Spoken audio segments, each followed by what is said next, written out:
him when we were young in the 80s. You all right? Yeah, I'm all right. You all right? Yeah, I'm all right. October 1985. How you been? Yeah, I've been all right. I've been on tour, haven't I, you cunt? Yeah, how's that been going? It's been largely all right, actually. Yeah, no, it's been good. Had a very interesting night in Cambridge on Saturday. Pulled up to the gig and I got a message from Mike saying Ian Watkins had been shanked in prison and was dead.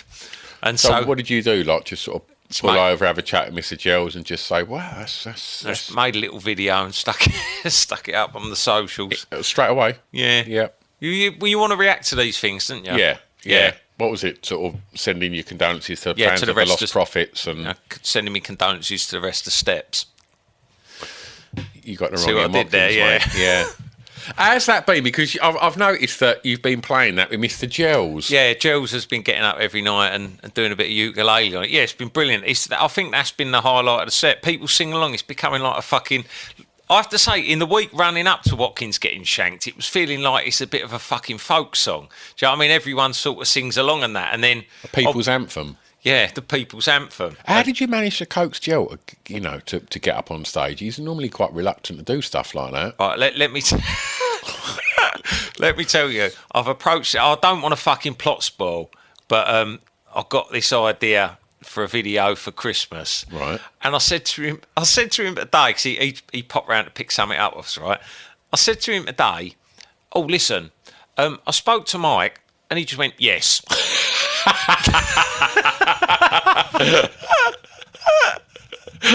I mean, that is literally the quickest yes you ever. Yeah. He went, whatever it is, yes. Yeah. Yeah, so he's in. Oh, you need people like that in your life. Oh, it's good, and it just eggs you on to actually fucking do it. Absolutely. Right. Oh, and Westwood as well. Oh, yeah. Westwood and Watkins all in 1 week. What a time to be alive. What Well, apart from Watkins. what did Westwood get like? Has he gone to prison? No, he's going to have a trial in the middle of November. Ooh. Yeah, Mike's practicing his Westwood impression as we speak. I see someone earlier on the socials talked about the two heroes who shanked Watkins, and one of them had murdered like a 21-year-old lawyer, and one of them was like fucking kept some woman prisoner in his house and raped her. That's right, good lads. What a world we live in. Not all heroes wear capes. Right. Any other stories from your gigs? No, I just wanted to say, like, Cambridge just went off on Saturday because the place was just completely abuzz with the news about Watkins getting shanked. Interesting bunch, your fans, aren't they? They are, yeah. Keeps it interesting, doesn't it? Speaking of people that have attended your gigs, I noticed that sponsors of the show, the MSC, two such members, Brett Carter. Last month we went in on him, and Cole, the one with the grey beard that moved to the country. Yeah. They come to see you in Brighton. They come to see me. Good lads. They had some ladies in tow as well. Did they? Yeah, I don't reckon they made it home. Cole's definitely not, No, because he turned up at my club the next night on his own. with a fella. No ladies. Yeah, happened to the ladies? She's 100% in bits in a fucking bin liner underneath a bed in a travel lodge. Yeah. Either that or she's met a very watery grave. Right. So I want to ask you, right, now that you're familiar with Brett and Cole, if they both offered you their hard drives, as yours was full of plinky plonky simp sounds and lyrics full of effing and jeffing, whose would you take and whose would you burn? I mean, having met both of them, I think I'd rather take Cliff from the Carolina Brunswick's hard drive. And that's questionable. We've got another sponsor. Do you know what? Before we do a sponsor, Chris Ferguson has sent us some presents. That's Fergie Bassman, isn't it? It is Fergie Bassman. Right, there's a letter. They look like they're wrapped in a piece of ham. Well, that's a vagina. Dear Dear Kunt and Roy, I just wanted to send you lads a little something as a thank you for the laughs each month on the pod. Me and my wife are creased every month listening to your shenanigans. From Roy laughing so hard he goes full Muttley, don't know what that means, unable to talk to Kunt, saying the worst things possible, and Roy quickly trying to move things on with a sport or music. This has now been adopted by us and never fails to make each other laugh. The gifts are inspired by Roy's mantra of go out, go off, go home.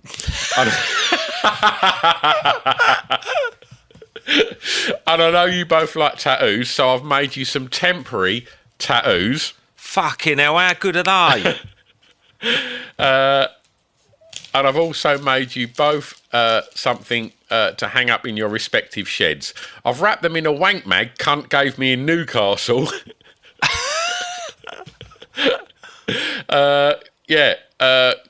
Keep up the good work, lads. Can't wait to hear what you got to say about my wife, Emma, as I'm sponsoring the pod for her next month in November. Wanks very much, Chris, Fergie Bassman on X. Good work. How fucking good are they? So, yeah, I mean, look, how many's there? Right, 10 or something. So we got 10 temporary, acceptable in the 80s, tattoos. With pictures of Kunt and I in a comic strip form. We need to work out some way of giving them away, don't we? Because we'll keep one each for ourselves. Yeah, I want one. And we'll give them away. We'll do something on Instagram. So if you're not following us on Instagram, go and do that. But right, I don't know whose ooze because. I mean, they're both gift wrapped in. Whatever one's got the waftiest rat out of your. I mean, I would take a picture of the wrapping, and put it on socials, but I probably would get the account removed. Right, there's a big old bifter on this one. Right, let's go. Right. Oh, fucking hell. Oh, my life. Fucking. Oh, my God. How good is that? Oh, fucking hell. It's like a massive fucking flag. Cartoon. I mean, it's enormous, isn't it? With cartoon hussies, with go out, go off, go home on it. I mean, that is what? AO? Like, that is as big as them big old concert posters, isn't it? Well, if we ever do a live podcast, that's the backdrop sorted, isn't it? 100%.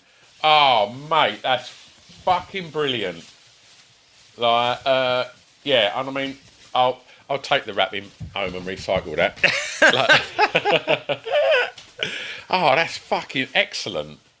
Like, oh, bloody brilliant. Right, thank you very much, mate. Yeah, thanks very much. Right, there's another sponsor. And it's a Tina Smith. Have you got the information from Tina? I know Tina Smith. Do you? She's one of my Patreons. It's been coming along to lots of the gigs. What's she look like? Coloured hair, wafty rat. Textbook. She's very pleasant. Okay, good on her. Should we move on? No, she's sponsoring the podcast for her husband. Oh. Taylor, or Tay. Right. You know, like the Mel and Kim song. Yeah. Tay. Taylor. Take or leave him? Leave. It's my husband Taylor's 55th birthday on the 18th, so I'd like to dedicate it to him. He doesn't listen to the pod. Rude. But it'll give... We'll find out why in a minute. Okay. It'll give Tina great pleasure to hear what I've got to say about him. Okay. Tina must be a very patient lady. Okay, why's that? Because I think the phrase all right in small doses applies in this occasion. So she sent a bit of information about Tay, which I will just work through. Okay. Now, we first met when I was doing some temporary agency work in a factory after just moved into the area. He came over to me in the lunch break and offered me a big spliff. Red flag. He was married at the time. Red flag. But we shared a dark sense of humour. Dangerous. 8 years later, we both ended up single, so we got together. Tragic. One of our first dates was at a Kunt again gig at our local pub in Ipswich. We finally tied the knot last year and had Fred and Rose for our wedding dance song. It's so romantic. Family affair. It certainly was. He's a very sweet, caring man, very much in touch with his feminine side. Ladies' pants. Taylor is a massive film buff and has a collection number in well over 1,000. Oh, right. Fantastic. Good on him. He's got so many, he's had to take them out of the cases and put them into DVD wallets. Okay. He likes a lot of niche categories like Asian extreme. Nonce. That's the most extreme of all the Asian categories, isn't it? Apart from Asian snuff. Yeah.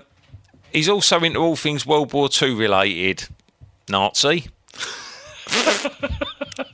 He's been unable to work for 10 years now due to having cancer. Lazy. Not terminal, but not curable either. Get on with it. He does have a terrible habit of getting pissed when we're out, though. Irritant.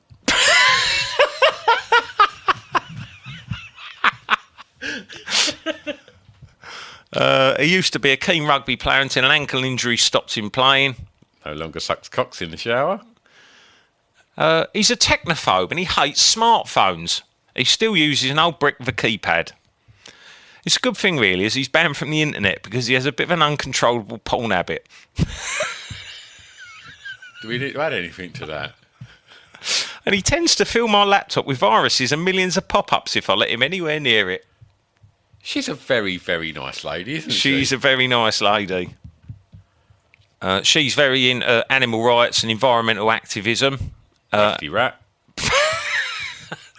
And he's very supportive. Pretends he likes it. Yep.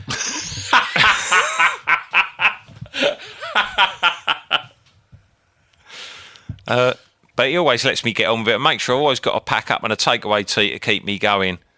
He sends her out with that and then he's on her laptop, doesn't he? 100%. Yeah, I've made you a packed lunch. Go on off, you fuck. And straight away, fucking anime and fucking Asian hardcore. Tina's very glad to have met a fair low wrong and share a life with. He's her best friend and soulmate. So please wish him all the very best for his birthday. Happy birthday, Taylor. Happy birthday. Thanks ever so much for sponsoring, Tina. And have a lovely birthday, Tay. Myra and Ian. Right. Films. Lean month for films again. Yeah, I'd only heard of one and I can't remember anything about it. Well, I've made a few notes on a couple. There's a film called The Quiet Earth. Oh, I did have a little look at that one, yeah. Yeah, like for those that are not aware of it, I'll read out the breakdown on it. An awkward teen nerd, Kunt, awakens to find himself alone in the world. In a desperate attempt to search for others, he finds only one, a cool, handsome, hard kid called Roy, who seems to have his own agenda. What is Roy's agenda, and who do they find? When it comes to others, and what happens? Your agenda would just be what it always is: just cram a couple of digits in someone and go off. Right. But there's no one around, so I ain't cramming them into you. no, I know you're fucking not. That's why I'd jog you on. Right. Oh, really? You're going solo? Yeah, because I think I'd be better on my own rather than just like you, just constantly like just looking at you. You've got one layer on your bottom half. You're stiff. You've got to go off, and I don't want to be the only person who's out when you're out. Oh, you're stiff. So I'll jog you on then. I went and had a little look at the synopsis. So it says, after less than an hour of feeling bored and lonely, Roy moves into a mansion. Oh. And then his mental state begins to deteriorate. He puts on a woman's nightgown and alternates between exhilaration and despair. He assembles cardboard cutouts of famous people, including Adolf Hitler, Pope John Paul II and Michael Stipe. He plays 30 seconds of Mr. Jones by counting crows on large speakers and addresses the cutouts from a balcony. He declares himself King DJ of this quiet earth. Then after the power blacks out, he goes on a destructive rampage. He bursts into a church, shoots a statue of Jesus off a crucifix and announces that he is God. Then he takes the gun apart and loses a screw so it don't work when he puts it back together. He gets bored and lonely and he's got nothing to even top himself with now, so he wanks himself inside out and dies from dehydration. I don't really think it'd be a lot different to that. No. Oh, and it says Kunt finds the only woman in the world and they have it off.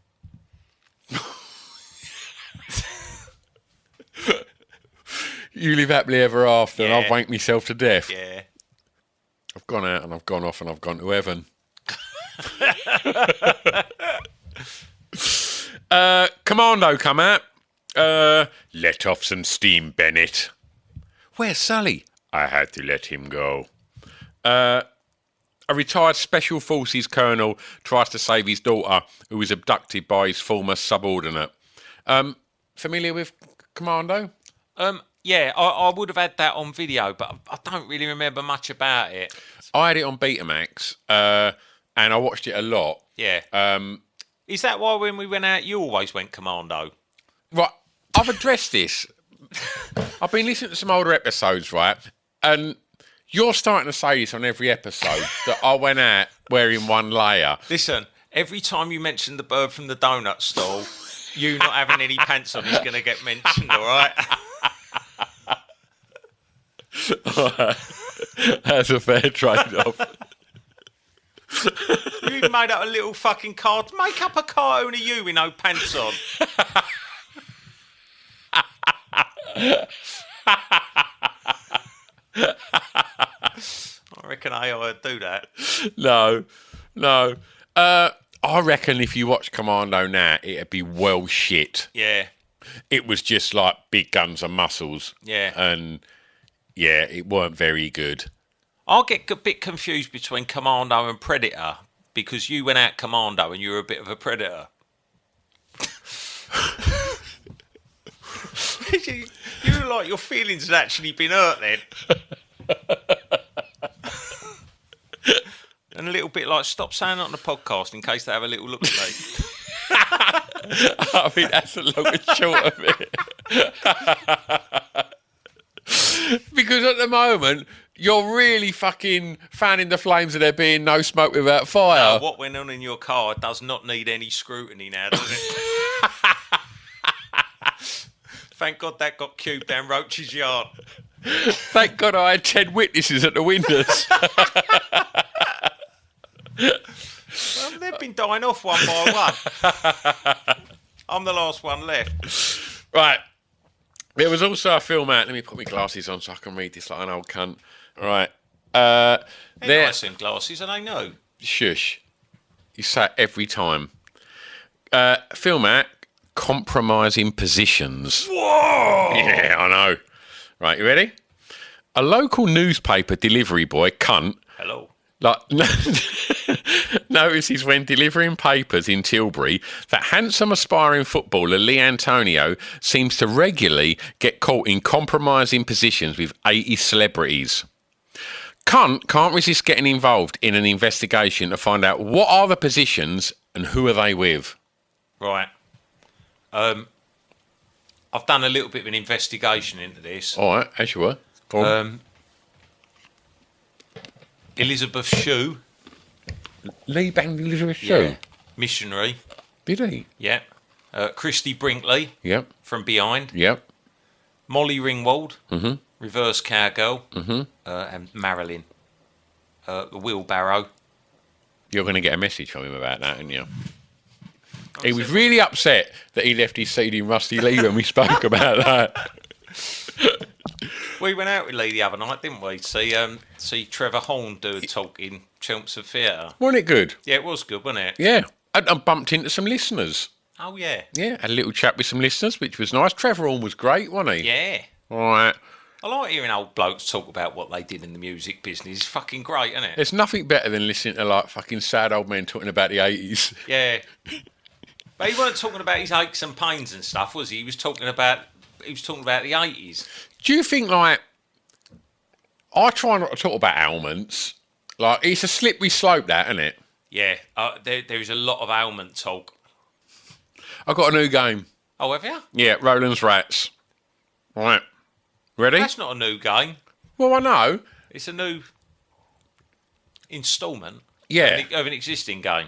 Did we play it last month? We've had a couple of games of Roland's Rats, haven't we? Have we? I think we've had 2 games of Roland's Rats before, haven't God, we? I'm always... Didn't we have one of Roland Gift and one of Roland Browning? We have one of Roland Gift. Yeah. We've got a reworking of a game called Roland's Rats. Right, and it is as follows. Right. Grange Hill star Roland Browning has drilled a little hole in the wall of the local swimming pool ladies' showers. and peers through to see 4 celebrities soaping up their fannies. Whoa. I know. Roland's best friend Janet asks Roland to describe what he can see and rank the 4 celebrity chuffs from best to worst. All right? Yep. The celebrities are as follows. All right? So you're playing Browning here, all right? Okay. Cyndi Lauper, Whoopi Goldberg, Susanna Hoffs of the Bangles, and a girl that Roland saw in the Sunday Sport with her big knockers draped over a donut stand outside a chimney.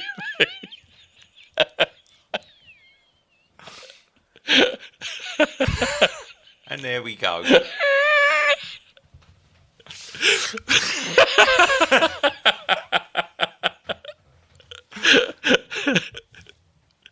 So glad you made yourself laugh. What's it? Best to waftiest? It's not best to worst, yeah. Right. Cyndi Lauper, That's the best one. Whoopi Goldberg, Susanna Hoffs, Yep. and that girl that Roland saw in the Sunday Sport with a big knocker draped over a donut stand outside a chippy. Right. So here he is. He's Roland's crouching down, peeping through that hole, Yep. like in Polky. Yep. And first he sees Susanna Hoffs, and he says, "Oh, that's lovely, that is, Janet." Yeah. Yeah. I'm sitting on my hands right now, as you can see. Yeah, you're having to, aren't you? Because otherwise you'd be rubbing your carrot, wouldn't you? No, I'd be applauding it. Yeah. Right. Because that. You've got to stop clapping women's muffs. I know. But it comes from a good place. Yeah, it does. I'm yeah, just in trying between Susanna Hoffs' legs. Yeah. That's brilliant in there, isn't it? I reckon she's got an old lady's fanny these days. No chance. No? No chance. Still tidy. Yeah, 100%. Yeah. Right. Premium.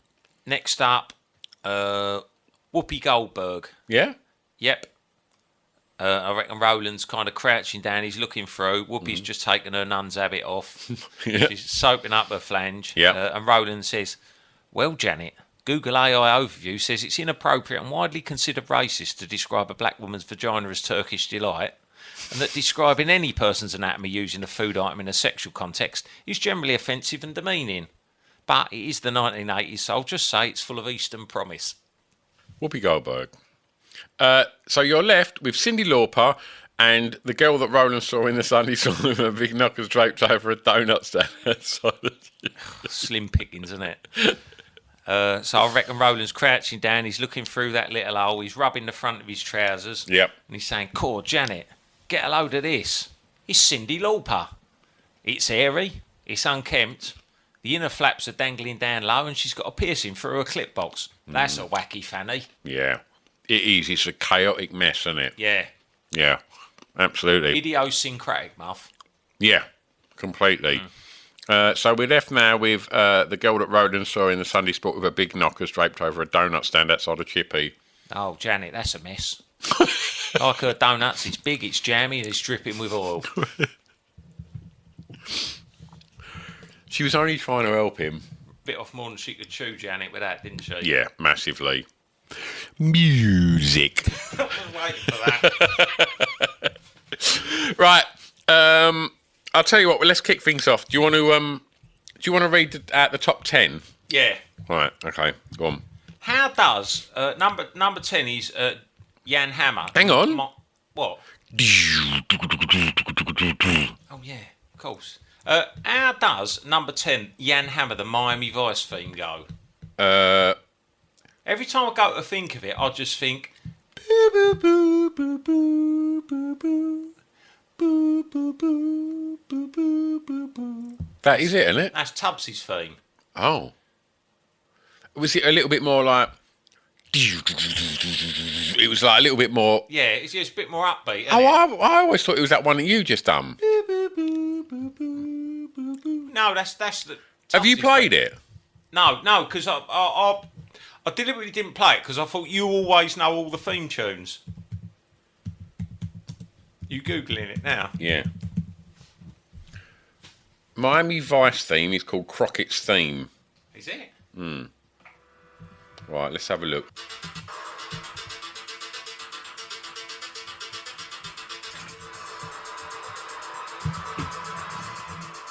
Jan Hammer literally looks like fucking one of your dad's mates.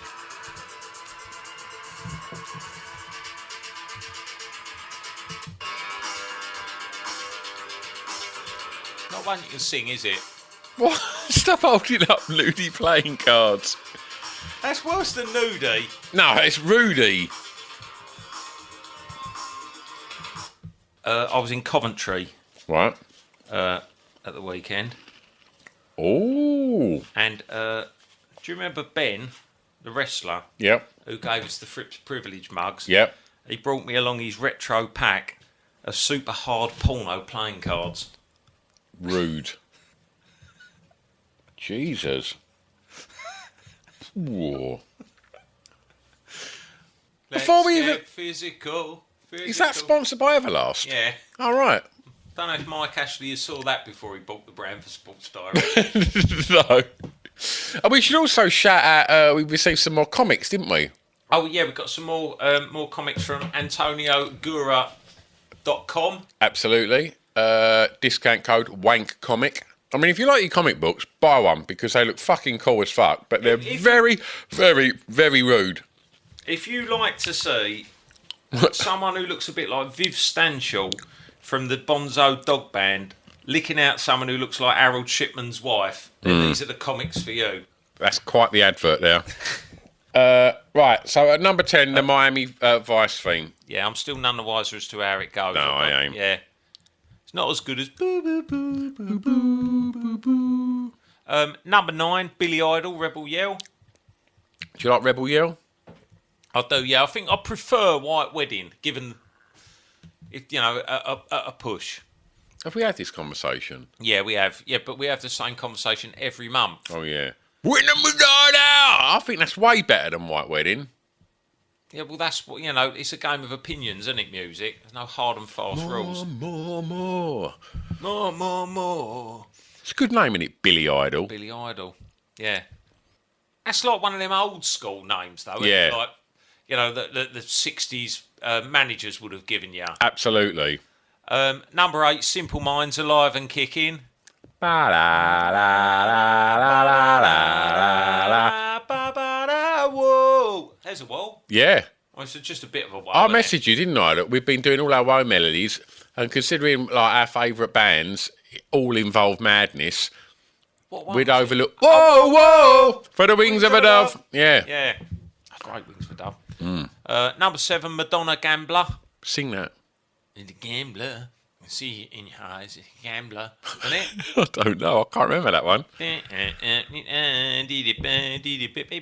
Is it one of the old label like cashing in on like? No. I went and had a little look. I think we come to that conclusion before, but I don't know if it's right. Because I thought they'd re-release some off the first album, but I don't know if that's true. Oh, I think it might have been just talking out our arses. damn it. Yeah, probably not. Normally pretty concise, this show. It's important to be right all the time, isn't it? Number 6, John Parr, St Elmo's Fire. If ever I'm wrong, I'll just edit it out. When you're wrong, I'll just leave it in. You was a cunt for being right when you was growing up, weren't you? Yeah, I found it was very important to me. Yeah. I'd never met anyone as stubborn and as fucking cunty about being right as you. Oh, hadn't you met my nan? Right, where we I at? don't care anymore. Don't matter. It don't matter. No, I'll just edit it out. It don't matter. It don't matter to me anymore. All right. Yeah. Number 6, John Parr, St Elmo's Fire, in brackets, Man in Motion. Yep. Man in motion, that makes you just think of someone like really, really going like proper quick on the sturdies, doesn't it? Yeah. Who do you reckon was a man in motion in the 80s? What, just like proper going quickly? Oh, Robin Asquith would have been in the 70s, wouldn't he? Yeah. Who was a man in motion in the 80s? Whose little white arse went up with Chris Quentin? Parfit. Rick Parfitt. Yeah. And Rossi. Yeah, like... Rossi had a white bony arse, didn't he? Yeah. But I think Parfit didn't look that dissimilar to Asquith. I think he took Yeah. the fucking baton and run with it. Yeah. I reckon Rossi had white Y-fronts with a skid in round his ankles. Yeah, Parfitt would have had a pair of loads of money boxer shorts, wouldn't he? Definitely. Something like that. I don't think Rossi didn't wipe his arse properly. I think he'd just fart a loose motion, wouldn't he? And just a little bit of product. I think, he would have wiped his arse properly, but like I think he'd always try and get a rise out of a fart, and sometimes he'd over-egg it a little bit, and it'd backfire. Yeah. Yeah. Number 5, Aha, Take On Me. It's brilliant, isn't It's it? fucking mental that never got a number 1. Didn't it? No, I always thought that was number 1, but I was having a little look today. The Sun Always Shines on TV was their only number 1. I mean, that's brilliant. Yeah, it's brilliant. But Take On Me's a number 1 all day long, isn't it? In any fucking decade. But it came out at the same time as Jennifer Rush's The Power of Love. That's the fucking British public. That's a record that's properly fucking crossed over. Do you know what that is? Yeah, right. Do you know grabbing your wife's arse on the New Year's Eve disco, isn't it? finding your wife's tits sexy? I keep getting people coming up and introducing their wife and saying they still like her tits. Grow up. Yeah, just kidding yourself. Go on the internet. Go on the internet like Taylor does when Tina's out at a hunt. Exactly, yeah. Go over to Antonio Guru and go and buy some fucking comics. Look at them. The tits drawn in them are better than your wife's. Talking about the Antonio Guru comics, red box at number 4. Lean on Me. Open bracket, Aliao. Yeah. How do you pronounce that in context of the song? You just do an impression of Zed from Police Academy. Go on. Number 3, Colonel Abrams, Trapped. Fucking brilliant. It's so good, Trapped, Yeah. isn't it?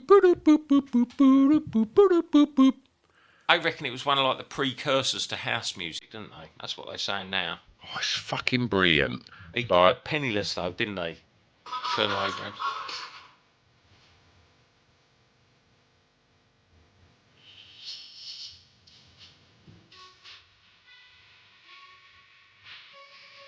how good's that? Right, it's so fucking American, isn't it? Yeah. Produced by Richard Burgess, who was a member of Landscape. You know? Really? Yeah, who did Einstein Einstein a a Go-Go. Go-Go. That's fucking mental. I only found that out today. Wow. Did we discuss this? Did he change his name to Colonel Abrams? No. No, He that's didn't? his actual fucking name. Brilliant. You'd just give anything, wouldn't you, be called like Sergeant Kunt? Yeah. Colonel Abrams. Fucking brilliant. If you could have any army name, what would you have? Private Parts.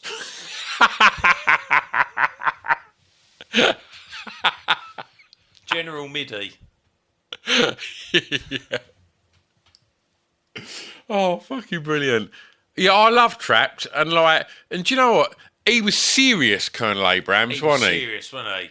And also, this is probably this is maybe a couple of years before Barham's Wall was full of black blokes with moustaches. Yeah, It would have been 100%. one of the first ones. Yeah. I mean, like, I know Cameo were releasing now, so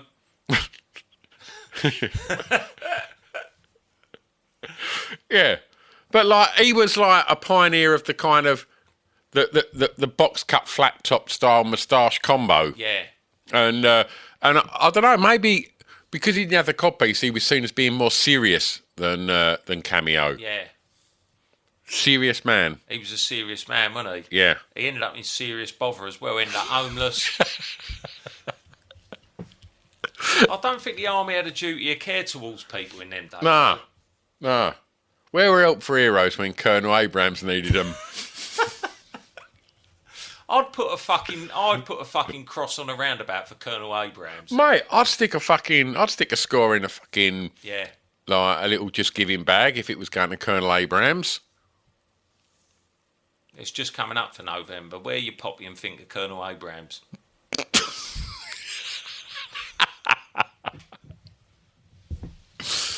Oh, go on. What else we got? Number 2. That's great though, isn't it, Trapped? It's really fucking Yeah. good. Yeah. What's the bit like the pre-chorus? Gonna hear the heart in your heart. Oh. As the tears roll from my eyes, I feel a feel hurt inside. As I reach out for you, you. man, I'm so confused. Oh, I'm trapped. Oh, fucking great. Go listen to that now, you cunts. It's good. There's a 12-inch of it as well, where it's like even more trapped. Yeah. Yeah, it's really fucking good. Number 2, Midge, if I was. Ponce. Number 1, Jennifer Ruff. I reckon he was one of the first pioneers of being both a Ponce and a Pratt. Oh, really? Yeah. Do you think Dave Stewart took a lot of I think he probably... influence from that? I think so. I mean, I think got in quite early, but again, you know, we've mentioned the passing of the baton. I think when they want to look at like absolute fucking Pratts, I think Dave Stewart just picked up and fucking run away with it. Is he the king of the Pratts? Yeah, crowned King Pratt. Yeah. Yeah. Is he more of a Pratt than Nick Beggs? No. But Beggs will never be king of the Pratts. Nah. He's like Prince Pratt. Because... But what about what's your like like we've compiled tug of war teams. Yeah. You know, and talked about like crack army, who you'd have in your A team, out of 80 celebrities. If you had to assemble a band of Pratts, Yeah. I mean, Stewart and Beggs are the first 2 names on the team sheet, surely. Yeah. Sting. Like... And So who would you have? What, Sting on lead vocals? It's really hard because... Stewart on guitar, Beggs on bass. Right. You need a keyboard and a drummer. Right. Well, with Sting, did he do enough good stuff in the Police to get away with it? I saw him on the fucking bit of TV about 10 years ago talking about his new album where he just plays a lute. And Leave medieval instruments alone, you stupid old cunt. Yeah. Get the lads. Yeah. Yeah, he's a fucking Pratt, isn't he? Yeah, he's singing. What do we need? Right. So we got Sting on vocals. Yeah. We got Stewart on guitar. Yeah. We got Beggs on bass. Yeah. No, sorry, Beggs on Chapman stick. Yeah. That's why he's So there. we need someone on keyboards. Yeah. And someone on drums. I mean, if you want a Pratt on keyboards, you ain't got to look much further than Rick Wakeman. But is he 70s? He's 70s. You need someone. Is Nick fucking Rhodes a Pratt? He's a Ponce. He's a Ponce, and that's Well, true. I mean, could we co-opt Howard Jones on keyboards? It's a good shout. Jones It's a on good keyboards. shout, yeah. Because he'd be able to do some vocals as well. Yeah. I really want to put King in there somewhere because I think he's a Pratt. I'll fuck off Sting and put in King. All right, yeah. We'll have Paul Yeah. King fronting it. Yeah. Pratt. Who's the biggest Pratt drummer? Oh, could you have Paul King and Sting in there? Because then they could be called the Stinking Pratts. Yeah. What Pratt drummers are there from the 80s? I mean, Collins is a Pratt, isn't he? He's a Pratt. I think he might just be a cunt. Yeah.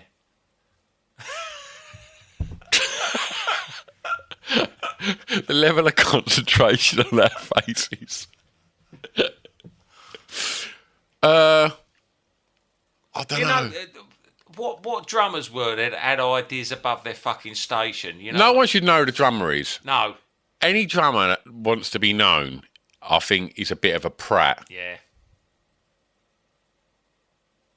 I can only think of one drummer that just wanted to be fucking seen in the 80s, and it's Phil Collins. I mean, he was right up front, wasn't he? Yeah. All right. I'll tell you what. Message us on Instagram who you think was the biggest Pratt drummer of the 80s. Or if we've missed any Pratts from the Stinking Pratt band. Yeah, absolutely. Yeah. Is there any female Pratts? Oh, could a woman be a Pratt? I would suggest, yeah. Was Alana Curry a Pratt? I don't want to go in on Alana Curry again. I feel like we've given her rat a lot of bad press. All right. I've got a feeling if I ever meet Jimmy Courtney from the KLF, he's going to punch me on the nose. That'd be well funny. And I'll be going like, sorry, can I just ask, was that for slagging off your wife's fanny or when we said she was a prat? Oh, fucking hell, the fella from the Thompson twins has got to be in the Pratt band. What, Tom Bailey? Yeah. Don't make out you don't know his name. They're your favourite band. Oh, yeah, Tom Bailey. All right. He's got to be in there somewhere. Yeah. Lamar's a Pratt. Oh, Limahl's a Pratt, isn't he? Mm. Now you think of it, you're a bit spoilt for Pratts. Gary Kemp's a Pratt. Could we get him on keyboards? Is he more of a Pratt than Howard Jones? Nah. Howard's a tit, isn't he? Howard was so lovely. That time we met him and he fucking let us in and watch the sound check when you were crying in front of his mum and Jed. He was just nice, wasn't he? He didn't know what was going on. He saw you, your eyes He were didn't see me. No, he didn't see you, but he heard you sobbing. Jed whispered in his ear. Yeah. And he was like, where's my mum? She said, she's sitting over there with her arm around Roy. Yeah, actually, Howard didn't even know you were in the sound check. Exactly. Right. Number one, Jennifer Rush, The Power of Love. It was number one for 5 weeks. It's just all fucking dads, isn't it? Like their missus' tits. It would never happen now. It's so fucking weird. I mean, she had like a couple of other like minor fucking top 40 things, but that was it really, wasn't it? Yeah. What else you got for the charts? 5-star in there with Love Take Over. I don't know that one. No, I don't know that one. Which made me think, when Love Takes Over, like we had a very different approach growing up, didn't we? Yeah. And I'm just wondering, like, why when we went out, did going off take over for me, and yet falling in love and holding hands over you? You know when you do something once and it just fucking haunts you for the rest of your life? I wonder if, I don't know, perhaps where I had 2 layers between my cock and the general public, perhaps I was less urgent than you. But like, how many times do you reckon you got caught holding hands? Once. How many times did I get caught wanting to go off? Lots.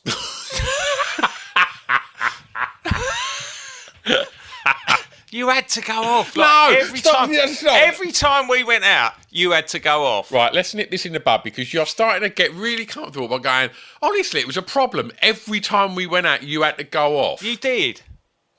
How many times do you reckon we went out and you didn't go off? I remember, like, dropping you off at the end of the night when you hadn't pulled. And you'd just like, I'd pull off and I'd look in the rearview mirror and you'd just be wanking on the pavement outside your mum and dad's house because you just had to go off before you went back in the house.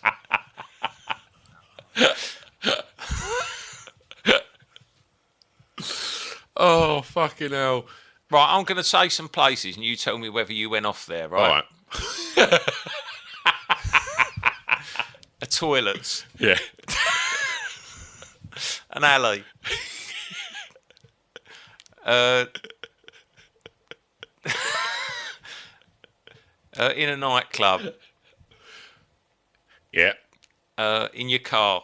Yeah. In someone else's car.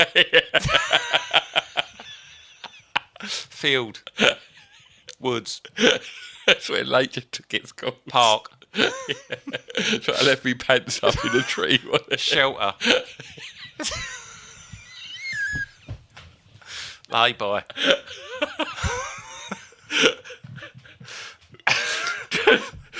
Like secluded road that had like a little like to the lay-by have to be on a motorway because I didn't like. Nah. Oh right, yeah. Can be in a lane. Yeah. Yeah. I'll rest my case, Your Honour. No further questions. How many of them places did you hold hands in? No. One! Oh, fuck off. You 100% would have held hands. I remember being in the back seat of your car, like not going off, and there'd be no girls in there. It would have just been like me and Bollocks and Gel and that. And you was driving home one-handed and the other hand was holding hands. No, it wasn't. Really was. I was like, do you want a fag? And you went, no, not now. I can't. I'm doing something. You was holding hands. And like we was all like smoking and mucking about and going off. And we were using our hands to go off.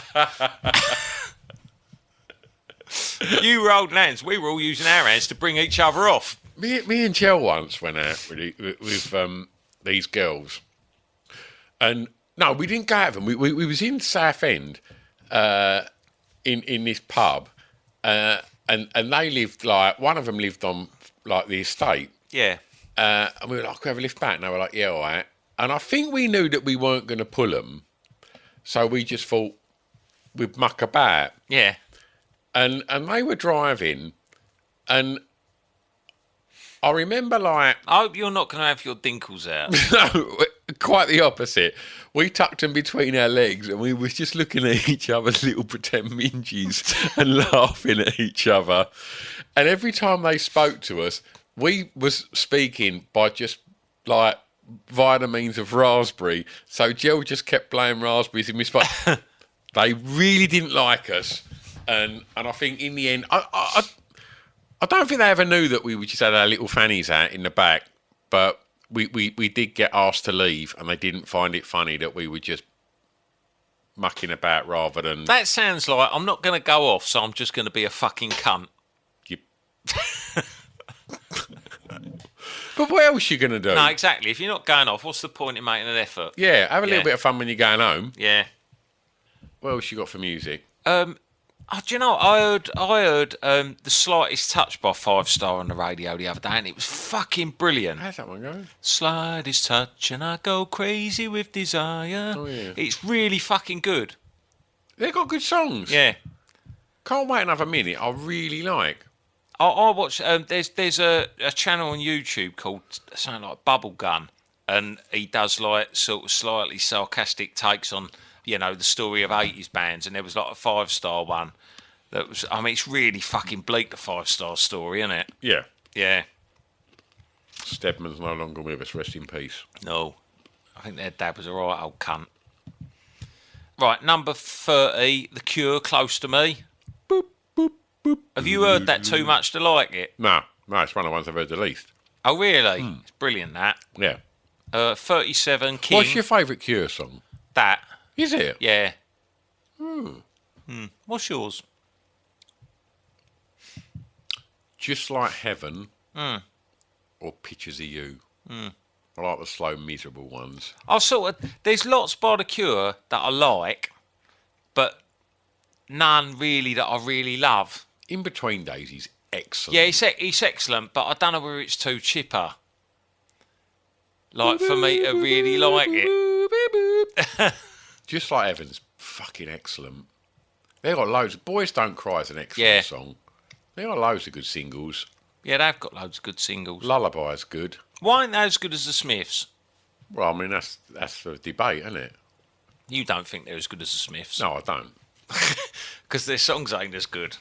I've seen them a few times, The Cure. I've never seen The Cure. I should fucking go and see The Cure, really. Because really I do good. like lots of their stuff. Yeah, and they're really good live. They ain't going to be around forever, are they, these 80s bands? Fucking Belinda Carlisle's touring with Take That next year. Oh, I mean, I know. How lucky was I to see her at Norwich UEA with her knee support? Now she's gone big time again. You ain't got to see her supporting fucking shower shit. No, I wouldn't. I'd just go along, I'd watch her and just leave before they came on. Yeah. Go out, go off, go home.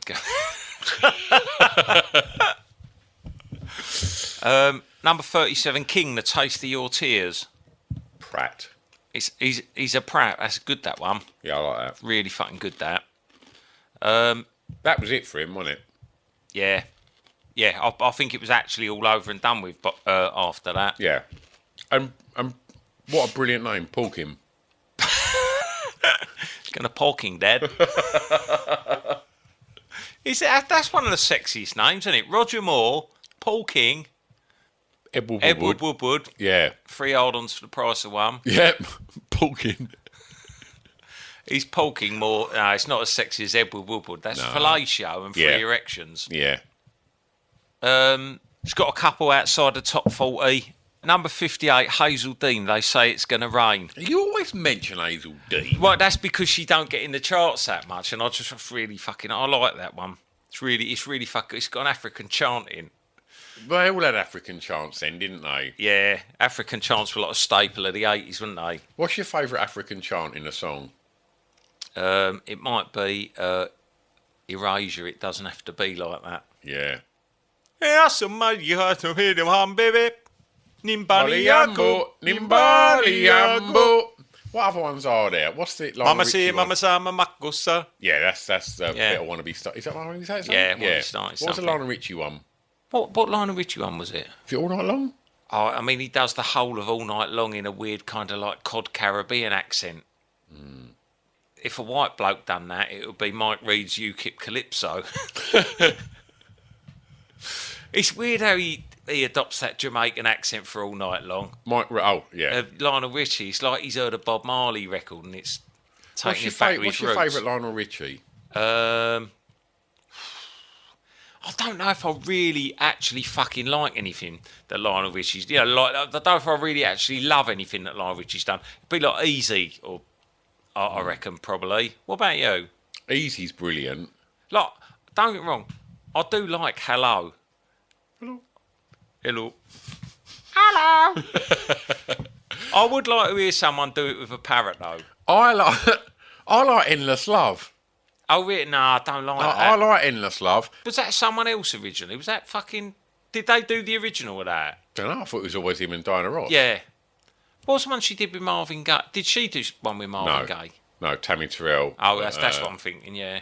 Yeah, she done You All I Need to Get By. Yeah. And It Takes Two with Marvin Gaye. I watched a big thing last Sunday, funnily enough, on Motown, and it was Smokey Robinson and Berry Gordy being interviewed, like talking about the whole of how the label come about and stuff like that. And he was saying he tried to like basically grab everyone in the first little bit, and he was just like, "I know you wanna leave me," and it was just like, and like the same with like Uptight, like bum ba da da da da dum da da, and Get Ready, and he was just like, I wanted them instantly to like go for it, and he didn't like My Girl, and he was like, nah, it's not a single. Yeah. And like, and Smokey was like, fuck off. It's like, and they had a proper consortium where, and it all went to the vote.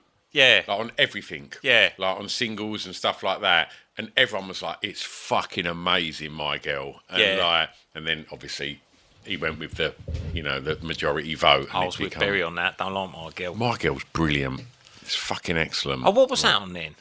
What's that? Where'd you see that? Sky Arts. Oh, really? Yeah, it's really good. Yeah, it and sounds like, really good. And then I talk about it all wigging out, like when like all of a sudden the Temptations were doing like Ball of Confusion, and Papa was a Rolling Stone. Yeah. And obviously leading up to Marvin Gaye doing What's Going On. Yeah. And Berry Gordy going, I ain't putting this out. There's no singles on it. Yeah. And then it becoming the biggest ever thing on like Motown. But yeah, it's really fucking interesting. Like Smokey Robinson's just a fucking proper dude. Like, and he just talks about. They had a little look at him last year, though, didn't Did they? they? Yeah. Oh, fucking hell. I think he was a bit shiltony. Was he? Yeah. Had he had a drink? I'd imagine so. Yeah. He ain't even got the Walkman excuse of like having ginger hair and being a bit fiery, though, has he? He's a black fella with a tash. They're meant to be laid back.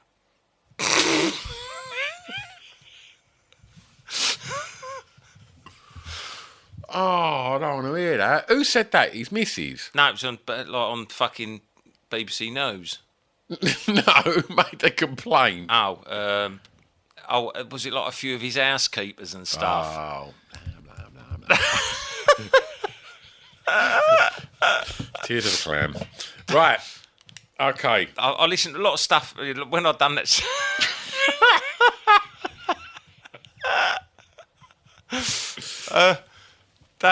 When I listened to that Stock Aitken and Waterman podcast, Pete Waterman kept saying that he wanted to kind of create his own Motown, you know, and have his studio and have everything in house. But he'd worked with Dave Robinson from Stiff, and Dave Robinson wanted to do a fucking Motown, and like, 'cause he had the studio and stuff, you know, and all the bands recording in the in-house studio with his producers and stuff. Yeah. And so when Pete Waterman said he was doing a Motown, I think he was actually doing a Dave Robinson, who was doing a Motown. I mean, Pete Waterman seems like the sort of bloke that would acknowledge that and go, yeah, I was really influenced by that. Yeah. I mean, that plaque outside the hip factory That's excellent, makes you isn't think it? that, doesn't it? I went back there the other week. Did you? Yeah. Yeah, Why? just because I was in South London. And, you know, you think, I'm just going to fucking go back past there. Is Pete Waterman a prat? Yeah. Yeah. And he's, you know, and he's mental. But, you know, genius and madness. Yeah. Prat. Anything else you got? Music? Yeah, I have actually. Just to finish up, at number 43, it's the last month I'm going to get a chance to mention it, is Tarzan Roy. Oh.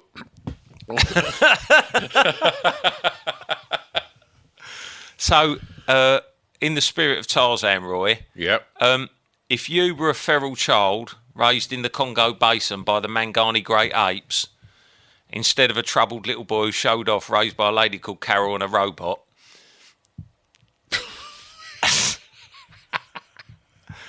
how would you go off in the jungle?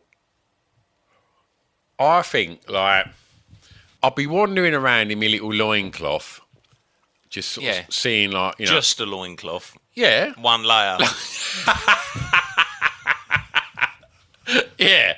Well, like, you know, it's the jungle, isn't it? Like, you got to live to your means. So I reckon I'd be, like, wandering around. Trying to find a barely legal monkey. Like, no, not even that, but maybe just, like people are sort of, you know.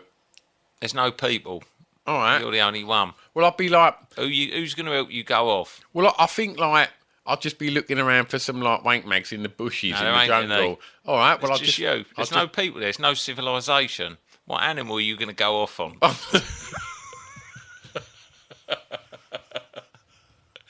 No, I'm going to have a little. Right. You've painted your eye on yellow, so it looks like a banana. What animal are you trying to find to help you go off?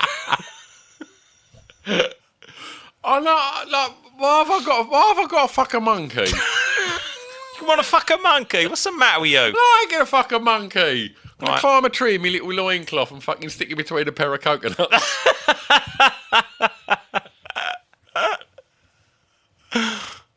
Got a game if you want to play a game. Oh, have you? What's it called? Right. Well, the Smiths are in the charts with The Boy with a Thorn in His Side. Oh, excellent. That's a good song, isn't it? Yeah, it's really good. What's your top 3 Smith songs? It's hard though, isn't it, to do the Yeah. top 3 Smith songs? I mean, you know, probably there is a light that never goes out. I know That's it's a bit the of an best obvious one. I think it is the best one, isn't it? You know, like for years I thought, why wasn't that a single? And then when you actually think about what the words are, of course they were never going to play it on the radio in the 80s. What difference does it make? I really fucking like. One of the best intros. Yeah, it's have it, isn't it? Yeah. Yeah, I don't know about the third one. Stop me if you think you've heard this one before. Yeah, that's really fucking good. Excellent, that is. I Panic's brilliant. Panic's brilliant, isn't it?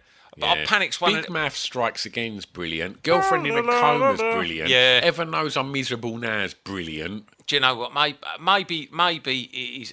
I've just heard Panic so much, so it's hard to fucking judge it. Frankly, this charming man's Frankly, amazing. Mr. Shankly, Yeah. fucking hell. They got loads of fucking excellent songs. I started Something's Excellent. Yeah, I really like I started something. Anyway, inspired by that, we got a new game, and it's called The Boy with a Horn in His Backside. And, so this is how it goes. Boy George presents his backside at a glory hole, and he's entered by 3 celebrity horns. I will now describe them, and can you guess whose the celebrity horns are? You've made this really inclusive, this one, haven't you? Thanks, mate. Right, the first horn.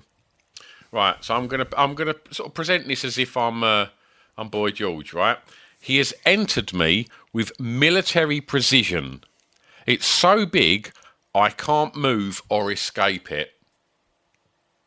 He has entered me with military precision. Big plonker. Is there a clue in the military precision? Yes, there is.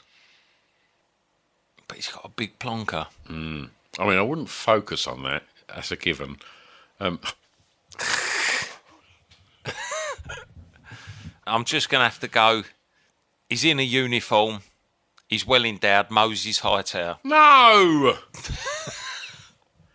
Can't move or escape it. She's trapped.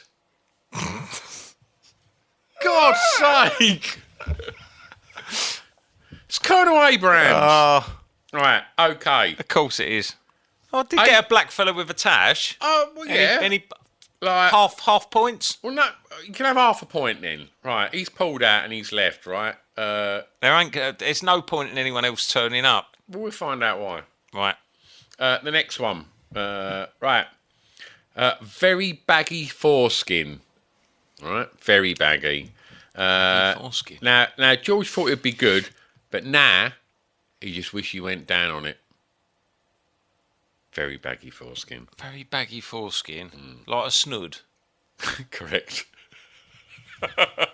I was going one or two ways. I think I've got the right one. See, when I got I wish I just went down on it. I thought it might be cool from calling the game. No. But I'm going Kershaw. Absolutely. I thought it would be good.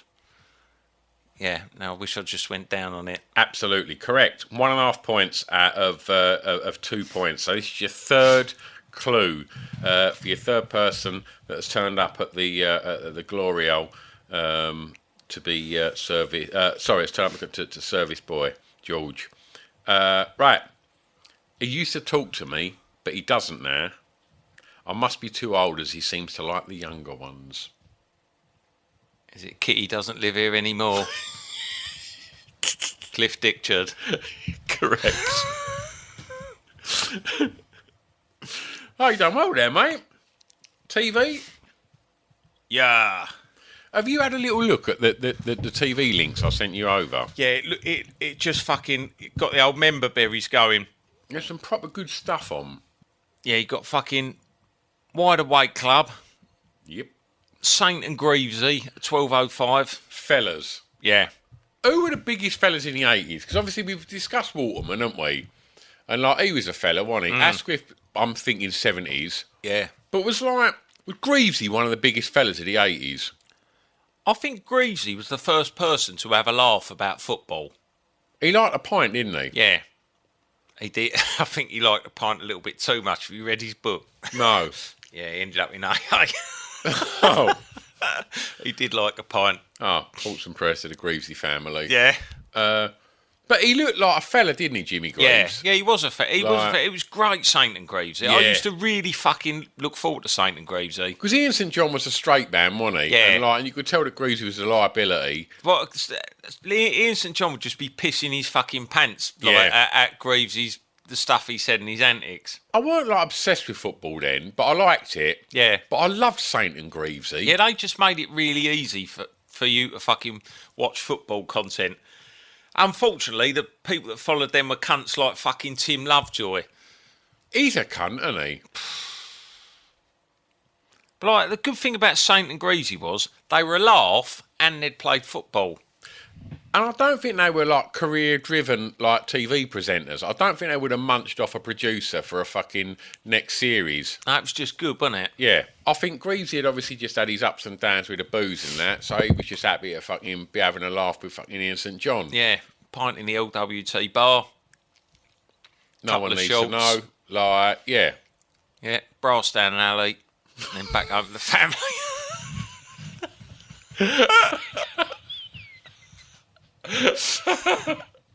Yeah. I don't think Ian... Do you think Ian St John was a dark horse?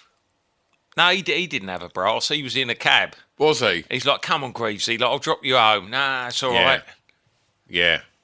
Yeah, Greavsie's dialing the number, isn't he? But see, On I reckon... a payphone, because it was the 80s. Yeah, no, I get that. But I think Ian John was a reliable mate. Yeah. I think, if, But Greavsie was a liability. he was a liability, but, St John had to cut him loose every now and then. Exactly. So, but I think he covered for him. I think, if, one of the producers was dropping, Ian back to his hotel, Yeah. and they were going past, a phone box, and Greavsie was, going through the yellow pages, trying to get a number for night owls, I honestly... I think that, he would have been like, hey, look, it's Jimmy. And I think, I reckon Ian St John would have been like, oh, no, he's all right. He's probably just on the phone to his missus. Come, just drop us home. Yeah. He didn't want to see. I think he will protect Greavsie from ringing a brass. He knew he was ringing a brass, and he was going to ring a brass. Yeah. But I think, Or if he couldn't get a number, he'd just be putting pound coins in and listening to Filthy Granny's Gonna Make You Come. Yeah, but do you know what? He'd He'd earned the right with his goals. He played at a high level of football. Yeah, and he just missed out on the '66 World Cup final. Yep. And like cut him some slack. Yeah. Brassies are there for a reason.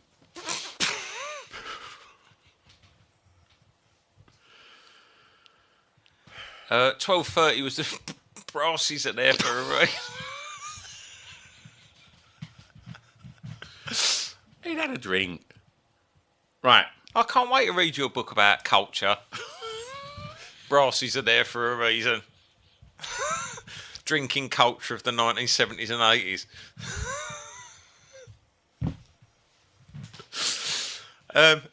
12:30 wrestling. Come on. What's better than watching Saint and Greavsie and then a bit of fucking Pat? Oh, what you found? Oh, look at that! Castle's missus got me that from a boot sale. Ah, it is a fucking A4 signed picture of Daddy with fucking haystacks in the full fucking haystacks clobber behind. Daddy's got the Union Jack on his chest and a big fucking Daddy lettering around his cock and bollocks. Oh, fucking hell. It breaks my heart that Daddy would be like the fucking symbol of the Gammons now. Haystacks, what a fella. Yeah. Haystacks is a snowflake, though. If Daddy's a Gammon, Haystacks is a snowflake. Would you tell him? No, God no. Shut up then. Haystacks would be wrapped in a Palestine flag there. Yeah, absolutely. Yeah, because he's against Daddy. Yeah. Daddy would be singing songs about Israel. Yeah. Haystacks would be a Bob Vylan gig.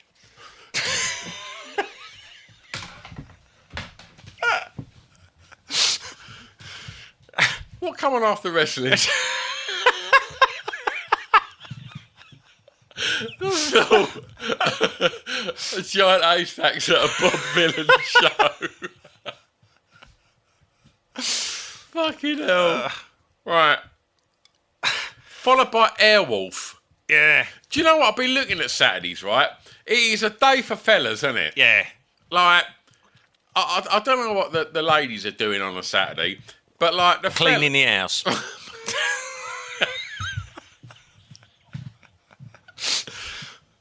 It was the 80s, wasn't it? They're cleaning the house for 2 hours between 2:15 and 4:15 while the blokes watch international darts. Yeah. Yeah. Yeah. And at 10 o'clock when boxing's on, they're just reheating the dinner and thinking probably right about now I should button it. Yeah.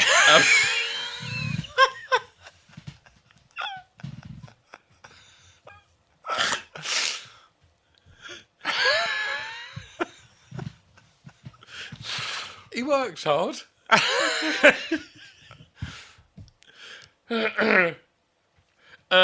Yeah, Arras. Then Benson. Do you remember Benson? Benson's another name for a man's penis, isn't it? It sounds like a Viz cartoon drawn by Davy Jones, George's Benson.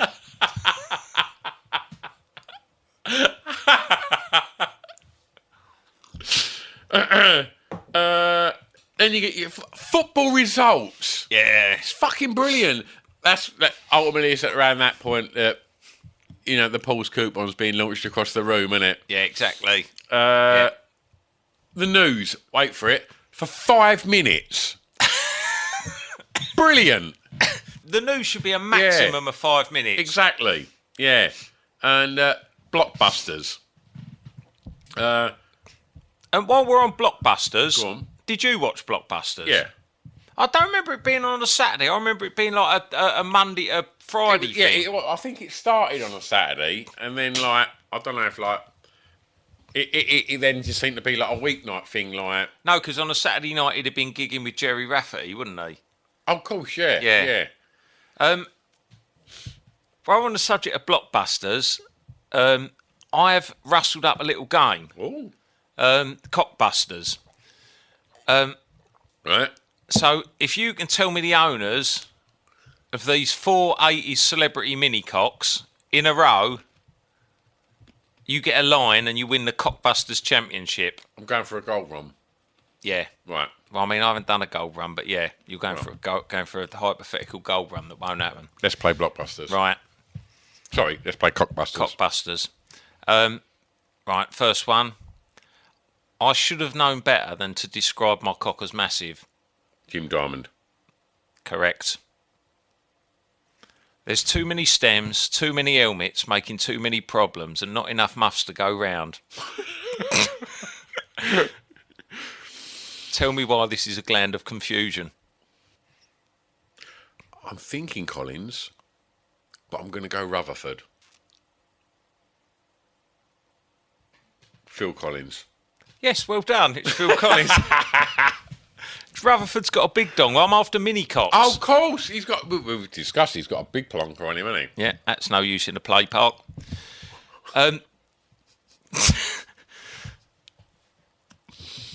Third one. If you're looking for a downtown man with a tiny little micro glands, that's what I am. Rod Stewart. Rod Stewart ain't got a tiny cock. No, I know. I was just thinking downtown train. Give me the clue again. Who might be looking for a downtown man with tiny little micro glands? Billy Joel. That's what I am. Billy Joel, well done. Right, and finally, this is for the gold run. Right, let's do it. Sweet dreams are made of this. I have to sit down when I do a piss. David Stewart. It's Dave Stewart. Oh, Yeah. fucking hell. Blockbusters. Right, what else you got in TV? I see a show. I don't know what it's about. It was called Late Flowering Love. Oh, fucking hate old love. What do you mean that was about? Just a couple of old cunts fucking having love second time around. What? Just a nice couple of people that have had a rough ride in life. Yeah. And they've just met each other, and all of a sudden everything's just worked out all right. Yeah. What's wrong with that? Fucking old love's disgusting. He just likes her old tits. Yeah. He can barely get it up. Yeah. He's got a Just dusty him, old rat. him trying to thumb in something that's about 30 degrees just to a dry old... Nah. That's all right. They'll probably just hold hands. Nothing wrong with that, is there? I hate your smug face. I also noticed on BBC there was a film on tonight. Oh, was it the Blue Lagoon by any chance? Oh, that sounds sexy. How are you going to shoehorn the donut stall bird into this?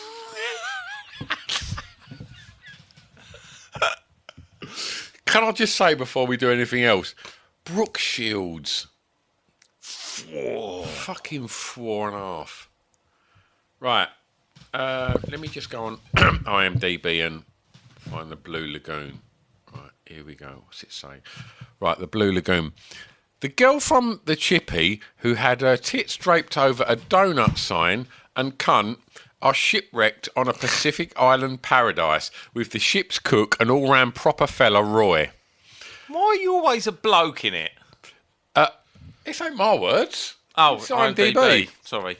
He teaches them the art of survival, of course, but dies, sadly, when they are still young, leaving them to fend for themselves. Together, they build an idyllic lifestyle, but at the onset of adolescence, both become aware of emerging sexuality and discover the pain and mystery of adulthood. How's that play out? Right.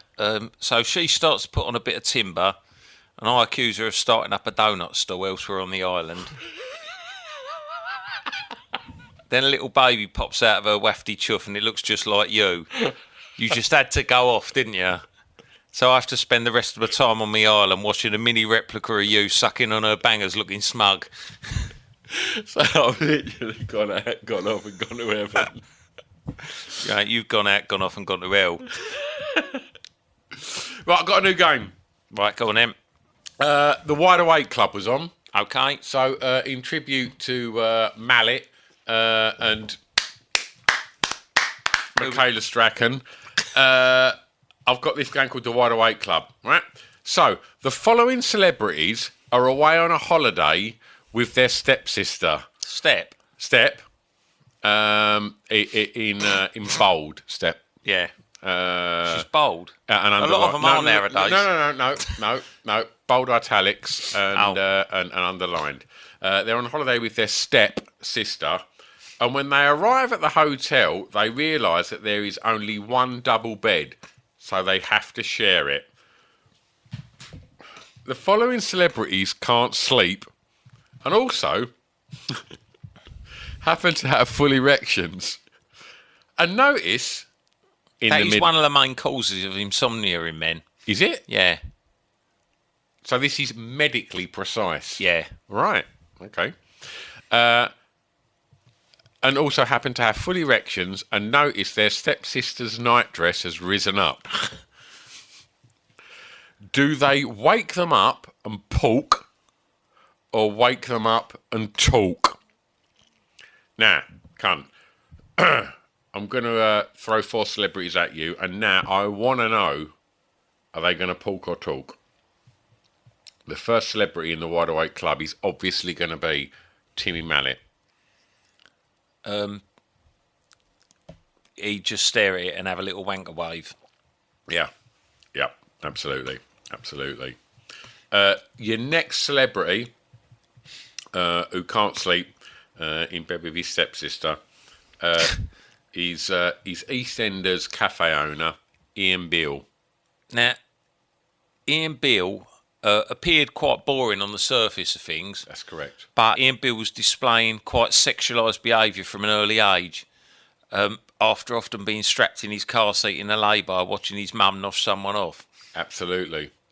So I think he would definitely be waking her up and making her Ian Beale like a pig. That's rhyming slang. Oh, okay. Pork. Thank you. Next up is Benny from Crossroads. He's not a sexual being, is he, Benny? Gentle soul. Yeah. Simple soul. But he'd catch a glimpse and he'd go off in his pants. Yeah. Oh, what's happened, Miss Diane? All right, so we're nearly at the end of the game. There's one contestant left, and he's just woke up in bed with his stepsister with a full erection, and I want to know if he's going to wake them up and poke or wake them up and talk. And your last person waking up in bed is Mr. Jeremy Beadle. He wouldn't poke or talk. He'd just slip her a little digit and hope she doesn't notice. She probably wouldn't. Events? Yeah. Nice cheerful events this month. Events are bleak, aren't they? Yeah, it's a really bad place to end the podcast. It really is. That said, October the 6th, PC Keith Blakelock is murdered as riots erupt in the Broadwater Farm Estate in Tottenham, North London. Now look, Winston didn't do it. Winston didn't do it. Winston didn't kill Keith Blakelock. was that, He didn't do it, did he? who done it? Winston Silcott didn't do it. Right. They never caught anyone for it. They nicked fucking Winston Silcott and a couple of other fellas, didn't they? And then they got let out, like they'd sort of been fitted up, or the evidence had been falsified. You know when they all get their notebooks together. It was all right in the 80s, though, wasn't it? What, beheading a copper? No, not beheading a copper. No, but like, they could just muck about with stuff and just like... Well, just have a little chat, work out what the evidence is going to be, and then hit people until they agree to it. Old school. Yeah, it was left over from the 70s, wasn't it? And People were handy, weren't they, in the 70s, and it just bled... it bled over into the 80s, didn't it? yeah, Give them a little dig and they'll say they did it. yeah. And I do think that it was handy in the 70s. It was sort of frowned upon a little bit in the early 80s, and handy become handsy. Yeah. And then before you know it, you're in the 90s looking back at the 80s, and everyone was just doing stuff with their hands. They weren't belting people, but they were... Yeah. Cramming. Digits. That said, I've got a fondness for an old school 80s riot. Yeah. Like, Yeah, it just makes me think of Police Academy. And Riots hey, haven't always... we did these! Yeah. Like, it was like, you could... I think you knew where you stood in the 80s with a riot. Yeah. Well, you say that, but you had that fella with the guns and stuff, didn't you? He was gonna off Mahoney and Harris. He was basically the fella that done PC Keith Blakelock. You know, No, I that like. could have gone very differently had Hightower not turned up. Yeah, but and full credit to Moses Hightower because he stepped up when we needed him, and I think. But I think American old school riots were different to like English old school riots. Like no one was sticking a bit of fucking oily rag in a milk bottle and luzzing it at a riot shield. Yeah. And I personally felt like I knew where we all stood there. You knew what you was getting involved in. Yeah. Like, you probably like maybe smash a shopping trolley into the front of a shop and just ransack it. Yeah. And look, I ain't saying it's correct, but like you wouldn't be averse to knocking a tit off an head of a cop. No, that's all right. Yeah. Where'd you draw the line, though? That's harmless fun. What's knocking a tit off? Yeah. Yeah. Is that a criminal act these days? Nah. Can't do anything now, can you? Nah, but back then it was like Knocking someone's tit off's just a bit of fun. yeah, and it was a good bit of front page news. Everyone would have a laugh at it. Yeah. And like Yeah. All down the pub afterwards laughing about it together. There's no banter, is there, between the police and the protesters now, is there? no, I don't think so because I think back in the 80s it was a bit more old school, wasn't it? It was like racist pigs Yeah. just like having a go at people of colour, whereas like nowadays it's probably not so much racist cops but just other racist blokes just ranting about other people with colour Yeah. on small boats. Do you know what I'm saying? It was better when the police were the racist ones, wasn't it? Yeah. Like I used to like watching a couple of miners just like falling over whilst being like whacked by like a truncheon.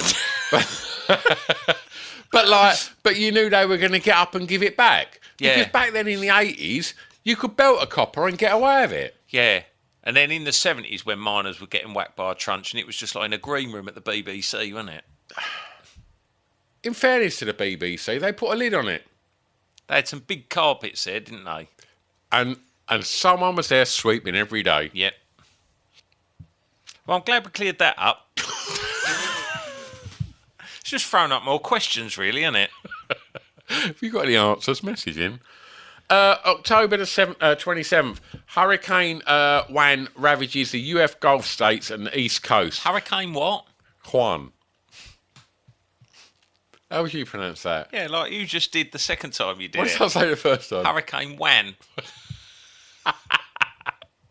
Juan. Juan.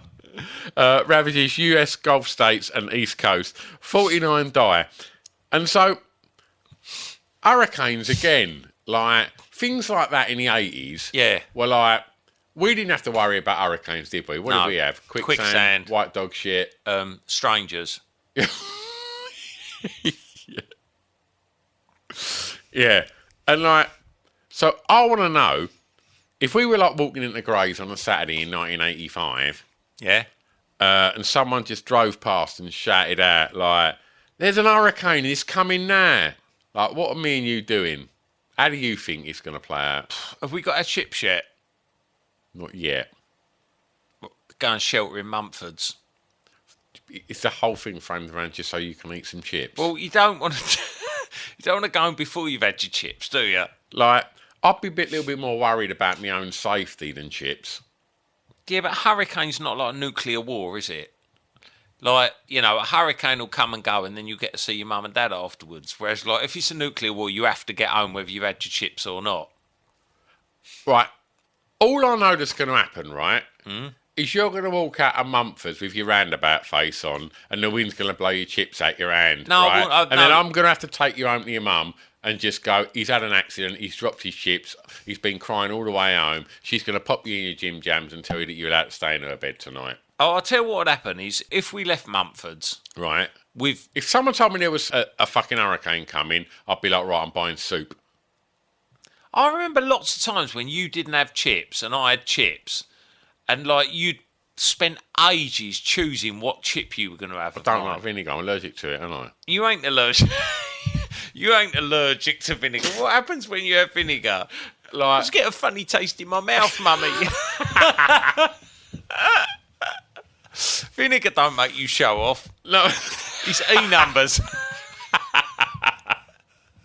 it's horrible. Vinegar's nature's miracle. No, it's not. Yes, it is. It's not. It's horrible. Like, it's not nature's miracle. Do you like pickled onion? No. No vinegar. No, I don't like Piccalilli? vinegar. No, Pickle. horrible. Pickle. No. Nothing pickled. No, it's horrible. I like brine. That's why you like wild swimming, isn't it? Yeah, exactly. That's... If it was swimming in pickled onion vinegar, you wouldn't have it, would No, you? you wouldn't get in that water. You go blind. It's horrible. Pickled onions don't make you go blind. They're the white dog shit of food. What about a gherkin? Oh, I thought mine was a gherkin. Why do you like gherkin? That's full of vinegar. Is it? It's a cucumber full of vinegar. Is it not in brine? No, pickled gherkin. That's why it's called a pickled gherkin. Do Do you have pickles, comma, onions? Pickles, comma, onions in a specific bar. That was about 5 seconds. You ain't getting no free. No, I know, because I stopped to emphasise the pickles and onions. Talking pickles, onions.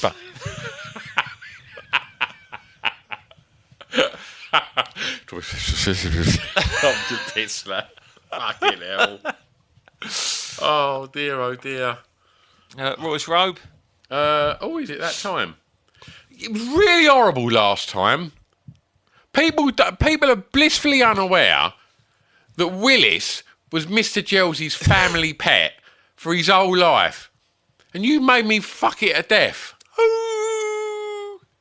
Really mean. No. Have you spoken to Mr. Gels about this? Oh, I had a text exchange with him that just went something like, "Not Willis, my best friend and childhood pet." And I went, "It was another Willis." Wasn't, was it? No, I said he had a doppelganger. It wasn't that Willis, it was different Willis. Right. You got the wrong Willis, mate. You got to put forward a good case tonight if you think I'm putting that fucking robe on again. You quietly eating a pretzel. I think I got away with it. Roy didn't know why he felt so nervous. It wasn't his baby after all. But the fluorescent lights of Basildon Hospital's maternity ward hummed like they were echoing the noise in his head. He held a plastic-wrapped bouquet of flowers he bought from a petrol station forecourt, all wilted and snapped, still with a yellow reduced sticker attached, because Roy was a minge.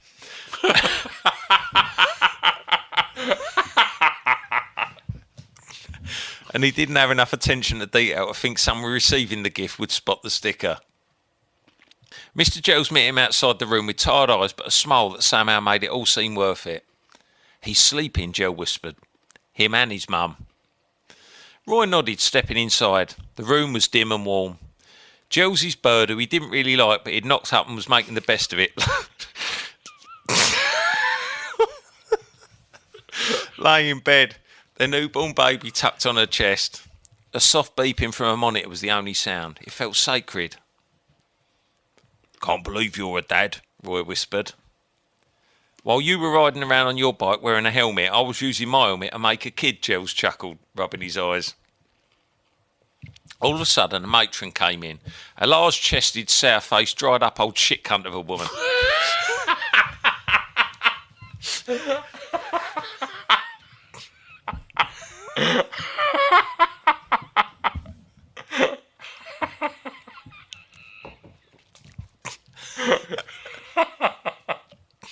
"Can't you read?" she barked at Roy. "The sign says no visitors admitted without a gown." Roy had seen there was a sign, but he hadn't read what was on it because it wasn't available in audio format. I can't get around the word shit cunt of a woman.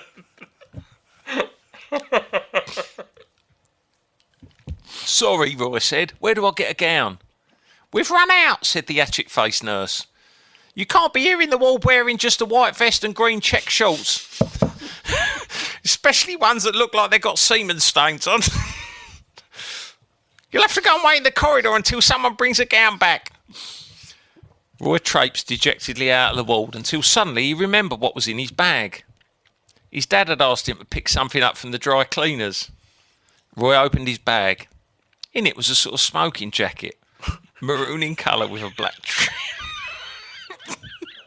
with a matching fabric belt.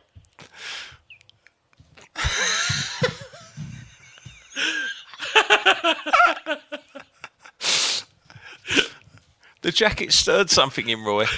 With it was a note that says it was given to Roy's dad, who played 2-1B medical droid in The Empire Strikes Back, by Playboy founder Hugh Hefner. The note carried a grave warning that the robe contains...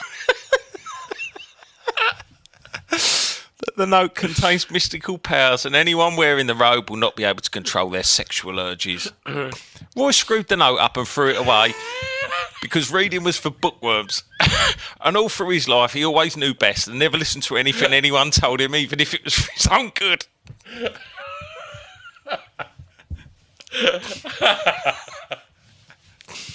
Right, are you going to put the robe on? Well, I think, an hospital's a safe environment. Yeah, I'm putting it on. Well, you want to go and visit the baby, yeah, and course. you need a gown. I'm really pleased for Mr. Gels. As Roy slipped the robe over his shoulders, he could feel the angle of his dangle rise. He wasn't wearing any pants, as usual, so the blood pumping into his stiff cock made it strain at the material of his shorts, like Robert Wadlow changing in a beach tent.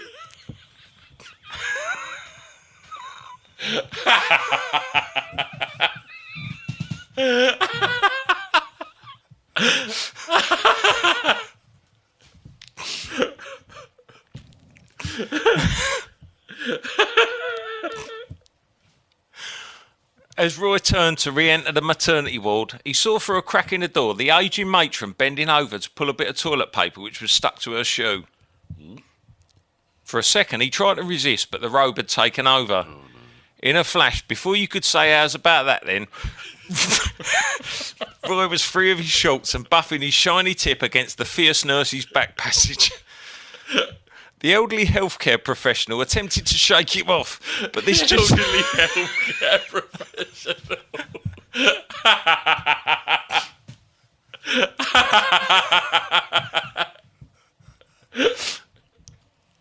I was trying to channel, when people call a goalkeeper like the aging custodian.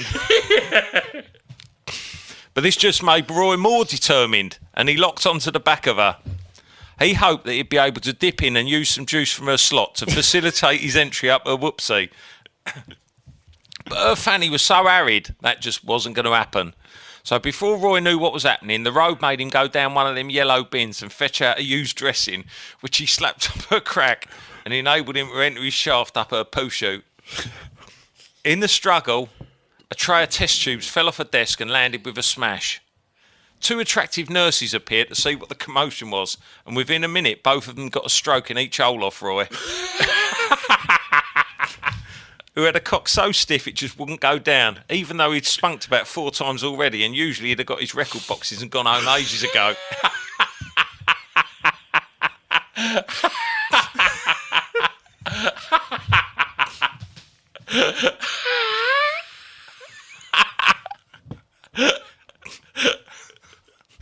Roy rampaged back onto the maternity ward. His shorts were completely off now, and all he had on was a vest and the robe, open at the front with his private parts fully standing to attention. As he headed back to where Josie's bird and baby was sleeping, he wore a demented sexual expression on his face, and for a second he looked a bit like Ian Watkins from The Lost Prophets.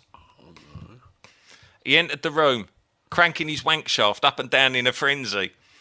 Jill was nowhere to be seen, but there was his sleeping missus and newborn baby. Something deep inside of Roy knew all this was wrong, but the robe had taken over. He had to go off, whatever the cost. He spat on his hand and moistened the throbbing tip of his phallus and charged towards the bed. All of a sudden, from nowhere, Gels appeared, and like Kevin Costner in The Bodyguard, he threw himself between Roy's bullet and his baby, pulling his own pants down in mid-air to cushion the blow. Roy's momentum carried him forward, and it was too late for him to stop. His pulp went right up Jill's big smelly arse, all the way up to the hilt, and their bodies arched together in a climax.